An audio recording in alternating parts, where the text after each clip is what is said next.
आपण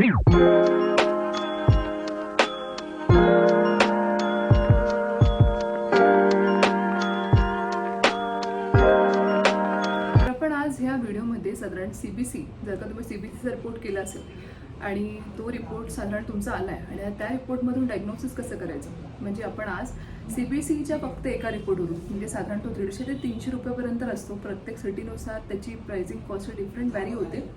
तर त्या CBCच्या रिपोर्टवरून आपण कसं डायग्नोस करू शकतो की पेशंटला साधारण कोणता आजार आहे आणि काय प्रिकॉशन्स घेणं गरजेचं आहे आणि त्याच्यावरून आपण लागलीच कोणती ॲडिशनल टेस्ट पेशंटला आपण ॲडवाईस करू शकतो. तर नमस्कार मंडळी, मी डॉक्टर प्रियांका आणि तुमचं आपल्या चॅनलमध्ये हार्दिक स्वागत. तर सर्वात प्रथम म्हणजे जर का CBCचा रिपोर्ट तुमच्या हातात आला असेल तर CBC is nothing but complete blood count. तर कम्प्लीट ब्लड काउंट हे जेव्हा तुम्ही प्रॉपर तुमचं डॉक्टर एक्झामिनेशन करतात तेव्हा साधारण तुमचं पॅलार हे बघितलं जातं. साधारण ज्या डोळ्याच्या खालचं कंजक्टिव्ह असतं ते साधारणपणे डॉक्टरला काही वाटलं की जे साधारणपणे तुमचं पेलनेस आहे, रक्त कमी आहे, तर अशा वेळी तुम्हाला CBC करा हे असं ॲडवाईस केलं जातं.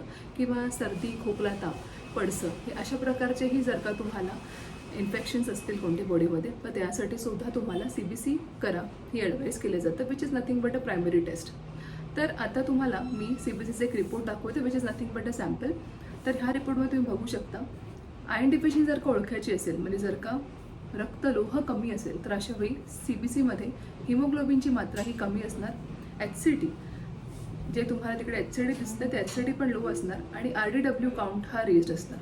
तर ह्या रिपोर्टवरून जर का एक्सपिरियन्स डॉक्टर असेल तर हा रिपोर्ट जर का त्याला तुम्ही दाखवलं तर तुम्हाला आयर्न डेफिशियन्सी ॲनिमिया आहे, म्हणजे शरीरामध्ये लोह कमी आहे हे तुम्हाला समजून येतं. आता दुसरं म्हणजे विटॅमिन B12 डिफिशियन्सी.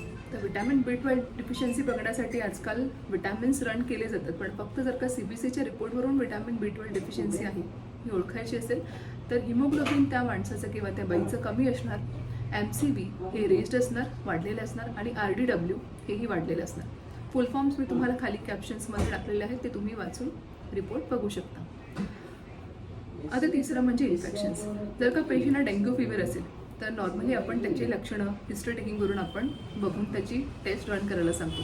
पण जर का ताप आहे आणि जर का विंडो पिरियडमध्ये असेल आणि अशा वेळी जर का तुम्ही CBC रन करायला सांगितलं आणि तुम्हाला शंका असेल की डेंग्यू फीवर आहे तर अशा वेळी CBCचा रिपोर्ट जेव्हा हातात येईल त्या पेशंटचा तेव्हा काय बघणं गरजेचं आहे. सगळ्यात इम्पॉर्टंट म्हणजे प्लेटलेट्स. तर अशा पेशंट्समध्ये प्लेटलेट्सचे लोअर साईड असणार, WBC काउंट्स पण कमी असणार, त्यालाच आपण ल्युकोपेनिया असं म्हणतो, आणि HCT हे वाढलेलं असणार. त्यानंतर आहे ल्युकेमिया. तर मोस्टली ह्याला आपण कॉमन शब्दामध्ये ब्लड कॅन्सर असं म्हणतो. तर जेव्हा पेशंटला ल्युकेमिया असेल तर अशा केसेसमध्ये WBC काउंट म्हणजेच पांढऱ्या पेशी हे ॲबनॉर्मली वाढलेले असणार. म्हणजे नॉर्मल काउंट हा 4000 ते 11000 इतका आहे.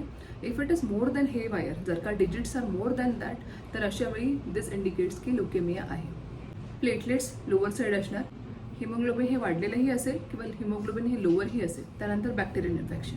तर कोणत्या पेशंटला जर का तुम्ही एक्झामिन केलं आणि जर का लक्षणांवरून वाटतंय की बॅक्टेरियल इन्फेक्शन आहे, सस्पेक्टिंग केस आहे, तर अशा वेळी त्यांचं जेव्हा तुम्ही CBC रन करणार तर त्याच्यामध्ये WBC काउंट हा वाढलेला असणार आणि न्यूट्रोफिल्स, जे न्यूट्रोफिल्स काउंट तुम्ही बघता त्याच्यामध्ये न्यूट्रोफिल काउंटचं पर्सेंटेजही वाढलेलं असणार. त्यानंतर आहे व्हायरल इन्फेक्शन. जर का पेशंटला व्हायरल इन्फेक्शन आहे आणि जर का तुम्ही अशा वेळी CBC रन केलं तर इम्पॉर्टंट म्हणजे त्याच्यामध्ये WBCs म्हणजेच व्हाईट ब्लड सेल्स काउंट हे वाढलेले असणार आणि त्यासोबत लिम्फोसाइट्स पर्सेंटेजही वाढलेले असणार. पेशंटला जर का ॲलर्जीची हिस्ट्री असेल, कोणते सिजनल त्यांना जर का त्रास होत असतील तर अशा वेळी तुम्ही CBC जेव्हा रन कराल त्याच्यामध्ये इओसिनोफिलिया काउंट हा रेज्ड असणार. तर दॅट इंडिकेट्स की पेशंटला ॲलर्जी आहे.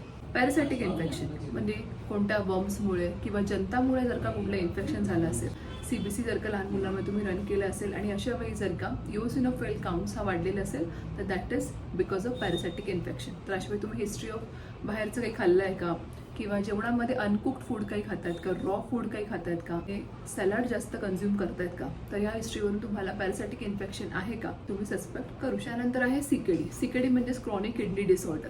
म्हणजे अशा वेळी जे किडनीचे पेशंट असतात त्या किडनीचे पेशंट जेव्हा क्रॉनिक स्टेटला जातात तेव्हा साधारणपणे त्यांच्या डोळ्याच्या खाली सूज असते, डोळ्याच्या वरती सूज असते, बॉडीवरती मोस्टली डिपेंडंट पार्टवरती सूज असते आणि क्रियाटिनिन पण त्यांचं जर का तुम्ही केलं असेल तर ते हे वायर असेल. पण अशा पेशंटमध्ये जर का तुम्ही CBC काउंट करायला गेलात तर CBCमध्ये हिमोग्लोबिन लोअर साईड असणार आणि RBC लोअर साईड. नंतर आहे अप्लास्टिक ॲनिमिया. तर अप्लास्टिक ॲनिमिया ही एक मेडिकल टर्मिनॉलॉजी आहे.